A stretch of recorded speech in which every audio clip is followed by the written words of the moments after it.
What's up guys, Houndish here, and today we've got a little bit of Destiny 2 news, and of course it's Thursday, so it's time for the TWID, which of course is Bungie's weekly This Week in Destiny article. So in this one we get some further clarification about changes that they've announced yesterday regarding exotic armor, so they go into a little bit more detail about some of the exotic armor pieces for Titans and Warlocks, and the changes that we'll see in Season 22. And on top of that we'll round up the details from the TWID itself, which as we know can be a bit of a mixed bag, but we'll break it down in the video today. So as always, if you guys enjoy this one, a rating below really does help us out on the channel. Also be sure to get subscribed and I'll keep you posted with more Destiny content. But without further delay, let's get into it. And so initially, of course, yesterday, we got a big update regarding Season 22 abilities and armor changes. And Bungie were a little bit vague about some of the exotic armor adjustments, so the Destiny 2 team tweeted 2 updates to the Season 22 ability and armor change preview article. For Titans, we've added more exotic armor rework details, and so, for the Icefall Mantle,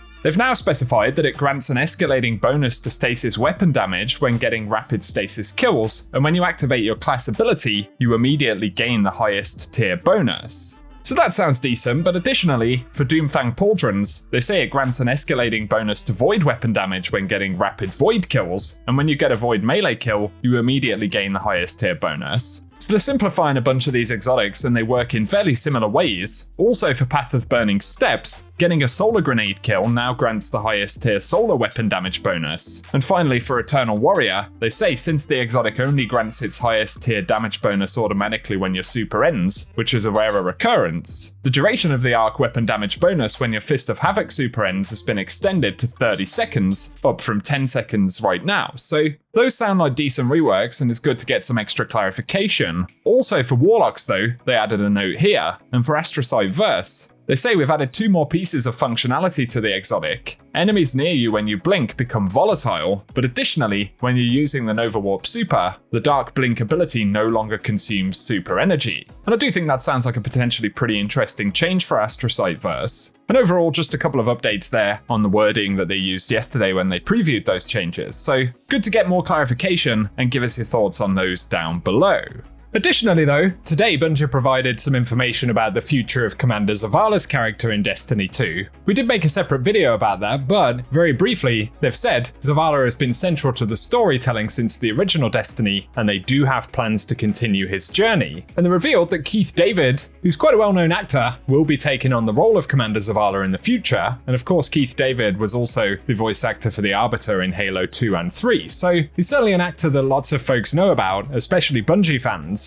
And it's cool that he'll respectfully take on the role Lance Reddick once filled. And of course, importantly, Commander Zavala will continue to be a key character for the Destiny universe, so give us your thoughts about that down below, and I'll link Bungie's blog post with the details about that in the description box as well. Up next though, in the TWAB, or the TWID, I'm never going to stop calling it the TWAB, but Bungie give us information about the exotic mission rotator, and they outline some of the rewards that we'll see there. So they say with Season 22 right around the corner, we want to peel back the curtain on some new details about the exotic mission rotator. So in terms of goals, they want it to be the home for seasonal exotic missions after the year has passed, and a place where over time, they can bring back fan favorite exotic missions from the previous seasons. But it's also intended to be a source of seasonal exotic mission weapons and their associated catalysts, and a new and consistent source of legendary seasonal rewards. On top of that though, they say exotic weapons entering the playlist will become craftable, and each mission features a normal and legendary difficulty, which is interesting,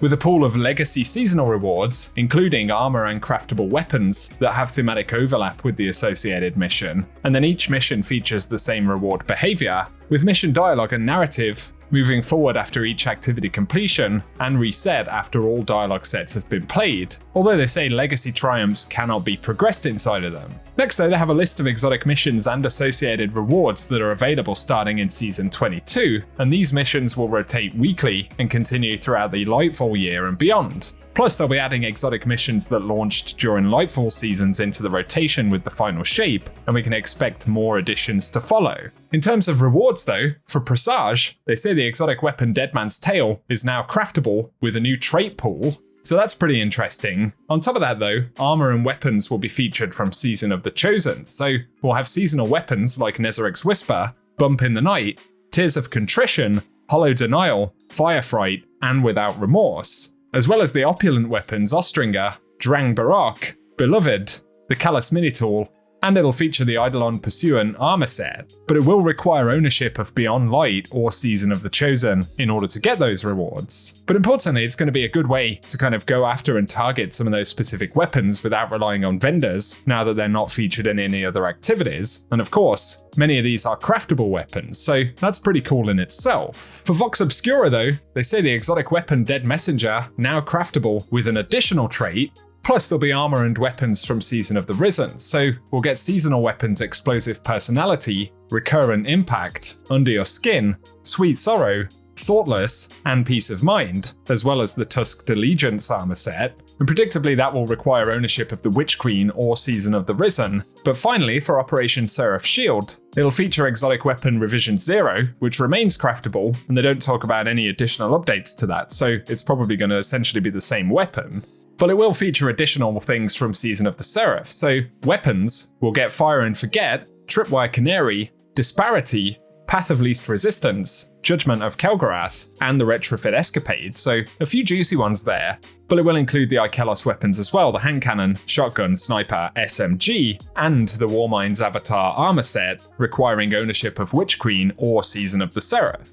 And they say each exotic mission that enters the Rotator will feature the same reward behavior. So for weapon crafting rewards, the first completion of the mission on normal or legendary difficulty will award the exotic deep sight weapon associated with the mission, and then extracting or dismantling the weapon's deep sight will grant the pattern. Plus, each completion of the normal or legendary version of the exotic mission will award an intrinsic upgrade that can be used when crafting the exotic weapon, as well as a catalyst upgrade for the crafted exotic. So that's cool. And then for armor and weapon rewards, the normal and legendary versions of the missions have separate weekly reward lockouts, so that include one guaranteed deep sight weapon that has not had its pattern unlocked, and one armor piece that has not already been obtained. And if all weapon patterns and armor have been obtained for the in-rotation mission, a random world drop will be awarded instead. But on top of that, they say, on every completion you'll receive an additional weapon from the mission's weapon pool. However, this weapon will have no knockout or guaranteed deep sight behavior. So a pretty cool system there, and a good way of catching up for a lot of players if you don't have any of those items. It will become a pretty reliable way to earn them.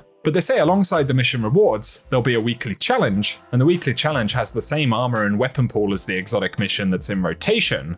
And the challenge rewards will be output at pinnacle power and will prioritize the rewards in the following order, so a guaranteed deep sight weapon that has not had the pattern unlocked. And if weapon patterns have been unlocked, the challenge will award one armor piece that has not been obtained. And if both weapons and armor have been obtained for the in-rotation mission, the challenge will output a random weapon or armor drop, but of course that will be pinnacle. They also say that the exotic mission will give bonus progress for the Xenology quest from Xur, so there'll be 4 points for completing on normal and 7 for completing on legendary. And so give us your thoughts about that. I was certainly curious as to how Bungie were going to populate that playlist in terms of rewards. Obviously, there is the exotic crafting element of it, but also the additional sort of legendary catch-up side of things, which will definitely be useful for players kind of finishing collections. So give us your thoughts about that, and of course on a year-to-year basis, this playlist will be updated with new activities. Share your thoughts down below, but next, Bungie talk about age gating changes on all Bungie services, and they say starting on August 15th, in order to be fully compliant with an evolving landscape of digital service legislation around the world, Bungie.net users will be prompted to give their date of birth and country of origin, or residence when signing in or creating a new account.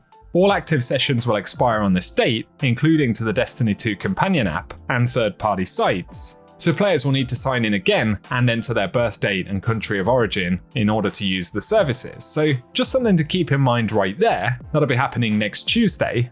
And here they also talk about August 22nd, and it's only 2 more weeks until the Destiny 2 showcase for 2023.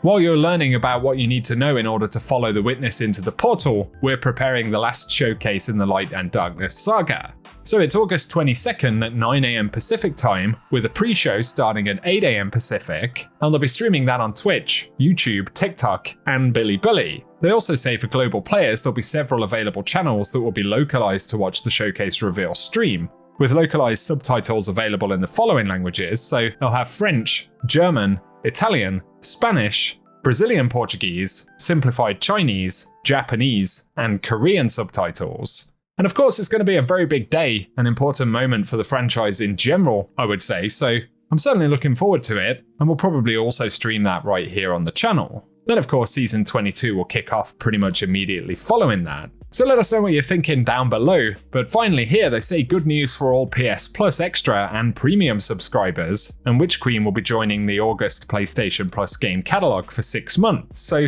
starting on August 15th, everyone who has the PlayStation Plus Extra or Premium will get access to Witch Queen, and that will automatically unlock the next time they log into Destiny 2 on PlayStation. So for any PlayStation players who are subscribed to that, if you don't already have Witch Queen, you'll finally get access to that content. Just keep in mind that the availability is outlined at 6 months initially, so let us know if that's going to be beneficial for you down below. Otherwise though, for today, that's everything we have to break down in the video, guys. So as always, I hope you've enjoyed this one, and if you have, a rating below really does help us out. Also be sure to get subscribed to the channel, and I'll keep you posted with more Destiny content. But otherwise, for now I appreciate you tuning in, and I hope you guys have an awesome day.